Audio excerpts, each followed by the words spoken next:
ଶୁଣୁଛ? କଣ ହେଲା? ମୁଁ ଉଠି ପାରୁନି, ମତେ ଯୋଡ଼େ ଖାଇବାକୁ ଆଣିକି ଯୋଡ଼େ ଦିଅ।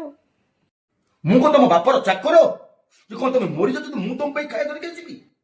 ଶୁଣ, ଏଇ 6 ମାସ ହେଲା ଯୋଉ ବିମାରୀ ନାଟକ କରୁନ ସେ ନାଟକକୁ ବନ୍ଦ କର ପ୍ଲିଜ। ତମକୁ ମୁଣ୍ଡିଆ ମାରୁଛି, ମୋ ପିଛା ଛାଡି ଦିଅ।